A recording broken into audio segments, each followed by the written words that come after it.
Hey, hello everybody, welcome back to another video where I talk over a game, and today I wanted to talk about sound and how people with, I think people who are on the spectrum, but maybe also people with ADHD, I'm not really sure, have some issues with that sometimes, not everybody. But the thing, I guess, is that if you're on the spectrum, you have, I guess, what you would refer to as a spiky profile when it comes to sensitivities for the different senses. Kind of like one of those audio mixing boards where you got those little things and knobs that go up and down and stuff like that, those sliders. And with me, my sliders are mostly down across the board except for a few things, and one of those things is audio. I'm very sensitive to audio, but also not in the way that you would expect when somebody says they're sensitive to audio, because I don't like it when other people put on loud music, but if it's loud music that I want to listen to, then it's okay. But of course I will be using my headset because I don't want to bother anybody. But that I don't think really fits what people would expect. Like if I were to come up to somebody and say, like, hey, I have audio sensitivities, and they then see my playlist, not all of it's going to be loud, what's on there, but some of it is pretty loud, and I'm pretty sure they would be very surprised by that. And I think, like I said before, a lot of it is in relation to when I choose to listen to something loud or when something loud is imposed on me. And it doesn't even have to be loud, it can be sound in general. Like I had this coworker for many years, and they for years as well had this particular sharp cough that they would demonstrate, I guess, every other minute. It sounded like really dry, and there would be a lot of force behind it, so that's why I'm saying it was a sharp sound, like just suddenly like, but I can't even do it. It was super loud and sounded painful, but he would never actually try to do anything about it. I've suggested cough drops to him a couple of times, and he would just be like, oh, my kid came home with this from daycare again. But his kids by then were pretty much old enough to be out of daycare when he still had that cough. So I don't know what the issue was, but every once in a while he would have this really sharp cough.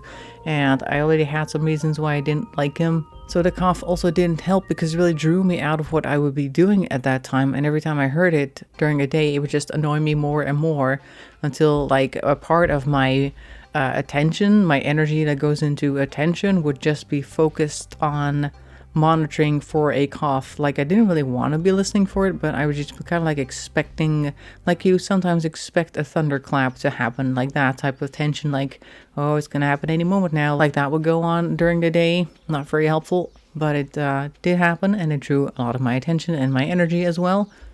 Other things that really bother me: people tapping things on their desk, people who have the keyboard tap sound on their phone, people who don't silence their phone when they're at work, and you have all these message sounds coming in. Because I also have echolele. When I hear a phone making a ping or something, I'm going to imitate that, even if I don't want to. Same goes for online communication things. And it also kind of bothers me about the way that people send messages. If you have Microsoft Teams or WhatsApp or something like that, every message is a ping. And they have people who can't put their entire thoughts in one message. They have to go per 3 words, they have to send a new message, and that can really drive me up the wall. I wish people would stop that. Type in full sentences, please, and then send it out, not every 3 words. It's not cute, it's not funny. It's also wasting people's time, because then they have to go sit and wait for you to finish your thought before they can actually, generate their own thoughts in reply. So it's also kind of rude to do that. But, these things annoy me as well. And the usual type of things, like people being on their phone on public transport, or people eating loudly on public transport or somewhere near me, somebody who can really hear their chewing sounds. I hate that so much. I think there's a separate name for that, like misophonia or something, but I just kind of chalk it up to me having issues with sounds in general. And online, of course, you have quite a few videos of people who have something playing in the background of their video, like they may be talking over a game just like me, or they're playing a game or something, and then either the game's audio or the audio of the person playing it is way louder, meaning I can't hear one or the other. And I also know a couple of people that have really interesting videos, but their intro is just super loud compared to the actual video itself. It's suddenly 30% louder, and I have to turn my audio down just to get through the intro, and then I can go sit down and watch the video in peace, that type of thing. And I see more and more people walking around with headsets on. And I think that's also because they may have some audio sensitivities as well. They got these huge headsets on that I'm thinking are noise canceling. I know at least one of them has noise canceling headsets that he uses when he goes out for lunch. And sometimes I guess also when they're sitting behind their PC at work. And while that may actually rule out some of the noises that would annoy me, I also have this thing, which is another issue of mine, that I really always want to know what's going on. So I can't really put a headset on blocking all this audio, because then I feel like I'm missing out on some other key information that is also going to reach me through the audio waves, and I wouldn't want to miss it, which is also why I would not really want to sleep with like earplugs in or something like that, or even one of those things that covers your eyes, because I'll feel like I'm missing something. And by doing that, by putting one of those things on, something bad's going to happen because I won't be able to see it and stop things on time or something like that. The whole doom thinking scenario.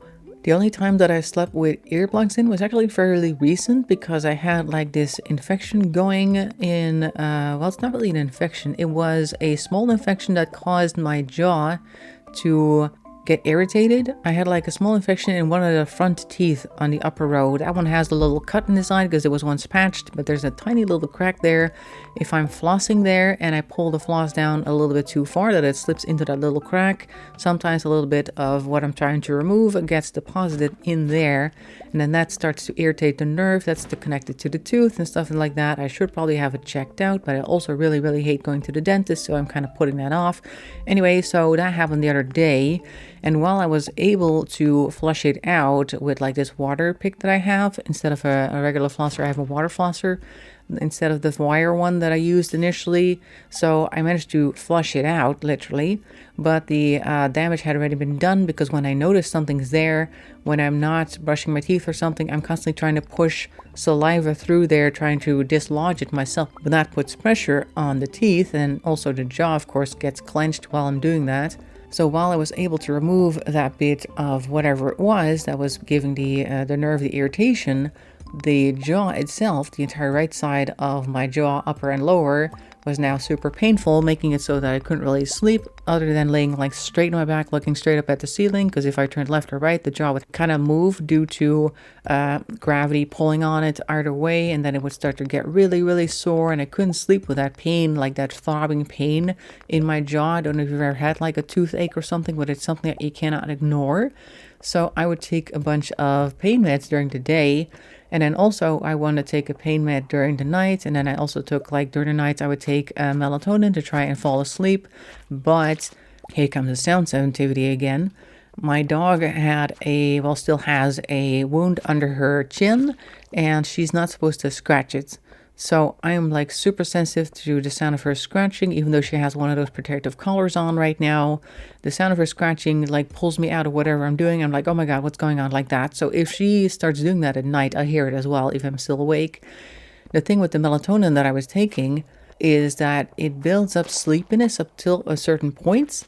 And then you're supposed to fall asleep, and if you miss that point, like being distracted by something, then the falling asleep part does not work for me for some reason. Like what happened several nights in a row was that I took the melatonin, and then just as I was in that little window of like a couple of minutes where I should fall asleep due to the melatonin, the dog would do something. Like one day she was scratching herself around at that same time, and I was like, what's going on? And then it kind of like canceled out the melatonin. Next night, she started sneezing a whole lot, which she never does, but exactly around that time she started sneezing like 5, 6, 7 times in a row, to the point I was like, what's going on with you? And that pulled me way out of the melatonin window. And then last night, no, the night before actually, I thought, you know what, I'm not going to miss it this time. I'm going to have to do something to make sure that I don't hear anything that's going to pull me out of it. So that's the one time that I put like earplugs in, and it was only to make sure that I would sleep, because if I can have a night of sleep, then the pain in the jaw will go away a lot faster, because your body is able to do the regenerative thing. If you're laying awake in the middle of the night, it doesn't quite work that way. So that's the only time that I actually put earbuds in, and that was only because I needed to have some healing happening. I needed to sleep. So I had to not hear as much as I normally do. So that's like the only time that I would do that. But other than that, I would always want to hear what's going on. I need to hear what the neighbors are doing, so to speak, if what's going on in the hallway, what's happening all around in the neighborhood. Now, I have a fairly quiet neighborhood, so I wouldn't expect anything to go on. But there are fairly regular burglaries going on, like in the area around here. And if I'm able to hear that and able to prevent something from happening at my place, I want to be able to have that opportunity. So I wouldn't normally put in anything that would prevent me from hearing or seeing things.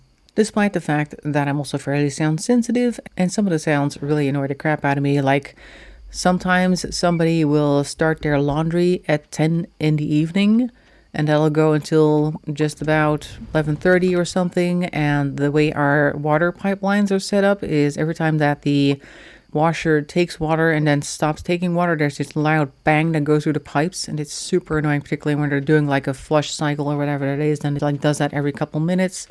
Very aggravating. Also makes it difficult to fall asleep. But okay, I have to, I guess, deal with that if I want to be able to hear all the other stuff as well. Anyway, that's kind of like what I wanted to talk about sound sensitivities. Let me know how sensitive you are to sounds, or if you have other sensitivities that kind of work the same way with you that also offer challenges in a similar fashion. I'd like to hear about it. Put that in the comment section below. Meanwhile, I'd like to thank you for watching and listening. Hope to see you in the next video, and bye-bye for now.